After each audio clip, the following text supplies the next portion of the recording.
Ngayon mga sir, no, natapos na po natin. Ayan, sniper from Tagaytay City pa po, no? All the way to Quezon City. Nagpa-install po sila sir ng package number 15, which is underglow lights, running lights, tapos yung mini driving light, combo lights, rapid horn, horn switching, tapos yung PIA horn natin, no, na original. Okay. Ayan. Umpisa tayo dito sa running light, no. May kanya-kanya pong switch po yan mga sir, no. Pwede nating patayin kung sakaling hindi gagamitin. Tapos running lights meron din po yan. Pwede rin patayin, no. Okay. Tapos sa MDL, ayan. Running lights. Tapos sa underglow, ayan, no. Okay. Kung mapapansin nyo mga sir, no, sa running lights po natin, gumagalaw po yung ilaw, no. Pwede rin po nating i-steady yan, no. Pindutin lang po natin dito sa remote. Kahit anong kulay po ang gustuhin natin, magpalit man tayo ng decal sa motor, makukuha po natin yung pinaka gusto nating color, no. Lalo po dito ice blue kasi terno po na itong sticker natin, no. Okay, running lights. Ayan, dito hindi lang po basta isang mode, no. Meron po tayong pagpipilian diyan. Pindutin lang po natin. Ayan. Okay. Sumasabay rin po yan sa signal light mga sir, Ayan. Okay. Kahit sa hazard, sasabay rin po yan, no. Yan, no. Okay, pag pinatay natin, automatic po yan, babalik sa dati. Ayan. Underglow mula sa likod, engine hanggang sa harap. Ngayon, testing mo naman po natin yung MDL, no. Tsaka yung busina. Okay. Okay, sir, pa-off ako na itong MDL mo. Ayan, dito naglagay po tayo ng passing switch, no. Sir, pa-passing light ako dyan. Okay, hindi lang po MDL yung iilaw, no. Sasabay po dyan yung headlight mga sir. Okay, isa pa nga sir.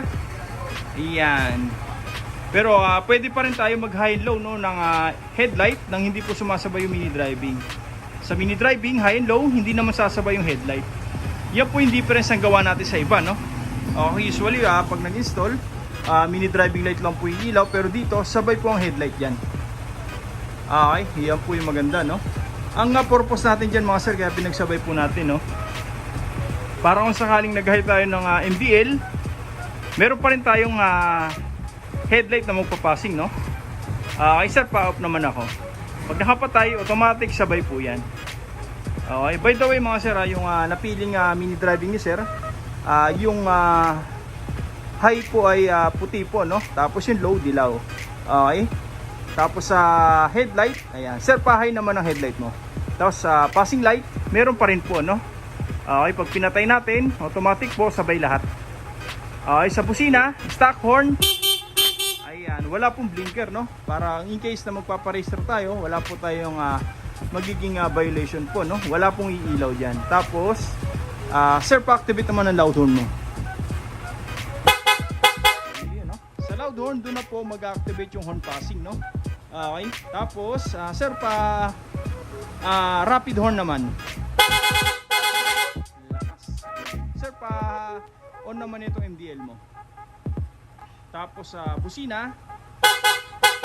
Ayan, rapid horn. Sir, high naman ang headlight mo. Iyon, no. Tapos busina. Rapid horn. Okay. Yan po yung maganda sa setup natin mga sir, no. Kahit naka-off o kaya naka-on yung mga ilaw natin, pagka nag-passing, nag-loud horn, automatic po yan may ilaw. Okay. Ito po yung stock headlight ni sir. Ito po yung mini driving natin. Yan, no. Napakaliwanag po niyan mga sir, no. Kung mapapansin nyo sa area natin, may street light, maliwanag pa, pero yung MDL kitang-kita na po. Okay. Ito po yung stock headlight. Ayan, mas malakas po siya ng 5 times, no, compare sa stock headlight. Okay. Low, tapos yung high, ayan, no, lakas talaga. Okay. Passing light, ayan. Tapos yung stock horn, wala pong blinker yan. Okay. Tapos yung loud horn, doon na po magkakaroon ng blinker. Okay. Ayan, no. Rapid horn. Ayan, no. Yan po yung maganda mga sir, no. Okay. Pwede pa rin tayo mag-high low ng MDL nang hindi po sumasabay yung headlight. Sa headlight, pwede pa rin tayo mag-high low nang hindi sumasabay yung mini driving. Pero pag nag-passing, automatic po sabay lahat. Okay. Ayan, oh. Pwede pa rin tayo mag-passing light ng headlight ng po sir. Ayan. Okay. Ayan, oh. A few moments ago. Alright, Sniper 155, yun, no? Bagong-bago pa, no? Sir, taga saan po kayo, sir? Iyan, no? Tagaytay City, ano? Okay. Check natin dito. Ayan. 300 pa lang po yung Odo, no? Okay, bagong-bago pa. Ayan, pero pinagkatiwalan agad sa atin, no? Okay. Actually, dati na po nating customer sila, sir, no? Magmula sa MIUI nila. Nagpagawa dito dati. Hanggang sa nabenta na po, no? All goods pa rin po yung mga ginawa natin na wirings. So bali ngayon nakabili si sir ng bagong unit. Ayan. Mag-install tayo dito ng package number 15 po, no? PIA horn, mini driving, combo lights, horn passing, horn switching. Ayan, tapos running lights, no? Underglow, meron, lalagyan na rin natin to. Okay. Nag-umpisa tayo dito sa taas. Sa ano natin, no? Tri-switch, high and low ng MDL, passing switch sa combo light. And then horn switching, stock to loud. Ayan, lahat po yan sa isang harness po duman, no?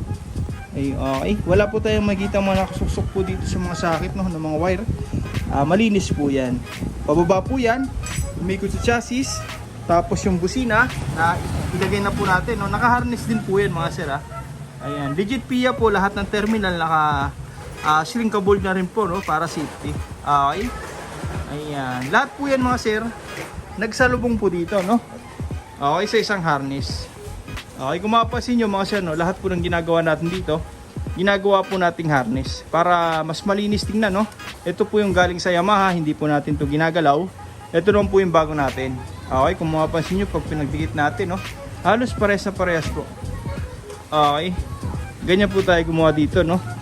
Ayan, standard po. Kumbaga lahat binabalot natin, gaya ng Yamaha, Honda, Suzuki, lahat na manufacturer ng motor.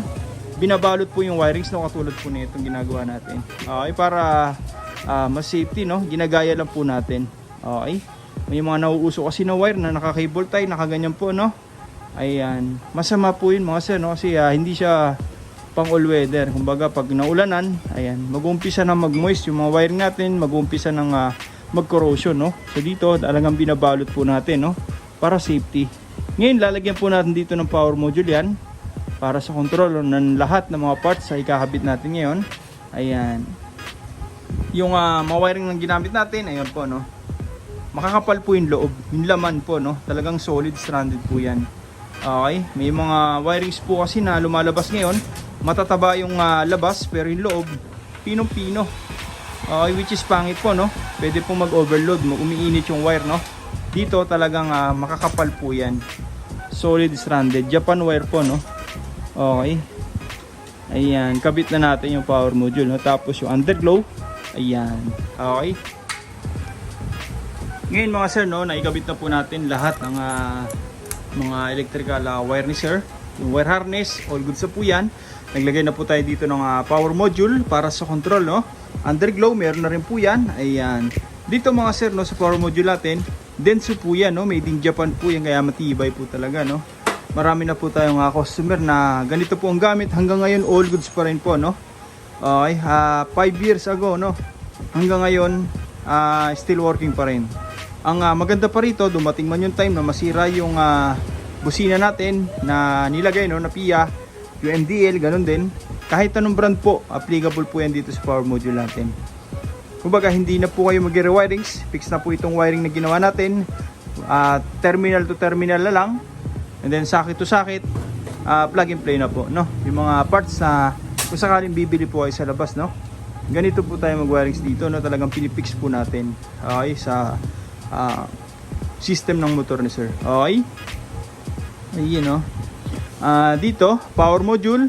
Ayan, siya po yung distributor ng power, no? Mula sa battery natin, papuntang trigger sa mga switch. And then papunta na po ng output sa busina, dito po sa likod, no? Tapos yung MDL, ito na po yung output. Lalagay na lang natin, no? Plug and play na po yan. Okay. High, tapos low, tapos yung negative. Lahat po ng ginamit natin dyan mga sir, no? Pang automotive wire na po. Okay. Talagang pure copper, no? Ayan. Kung mapapansin nyo, lahat po yan binabalot natin, no? Para all weather. Okay. Kahit maubutan man ng ulan sa daan, hindi po tayo magkakaroon ng malfunction, no? Okay, maiiwasan natin yung mga ganun senaryo, no?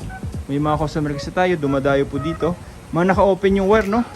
Okay, ang reason daw, para daw pag may gumagawa, no? Ang reason daw ng gumagawa, para daw pag nasira, madali daw i-trace. Okay?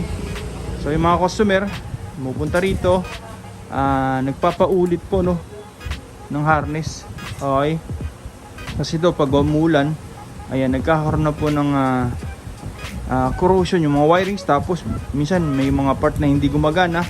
Ayan, dahil po dun sa mga ano, no, sa mga naka-open wire. Ayan, pag nabasa, ayan, nagkakaroon ng kumbaga sa wirings natin kalawang po, no. Ayan, kaya yung Yamaha, Honda, Suzuki, binabalot po ng maigi, no. Ayan, lahat ng manufacturer ng motor. Okay. Ayun, no, kung mapapansin nyo, dami na po nating na-install dito, no. Pero halos wala tayong makikita mga naka-expose na electrical wire. Hanggat maaari, kino-compress natin yan. Andito na yung mga socket, no, ng underglow ni sir. Tapos yung running lights, ayan, plug and play po lahat, no, para just in case magbabaklas po sila sir o kaya mga mekaniko, no, ng pairings, hindi na po mahirapan. Okay, wala na mga wiring na sagabal, no. Okay, ayun, no. Dito na po yung switch natin ng underglow. Okay, sa running lights, may remote din po yan. Okay, ayun, no. Ngayon, kakabit na po natin, no, yung mga pairings, tapos yung MDL, ayan. Okay.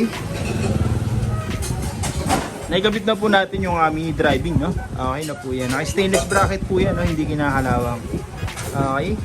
Tapos dito, wala tayong makikita mga naka-expose o kaya mga nakasiksik po ng mga ano nung relay po, no. Malinis sa malinis po yan. Stock na stock po, no. Okay. Ayan. Ito po yung MDL. Yun, napakaliwanag po niyan mga sir. Passing light, ayan. Okay.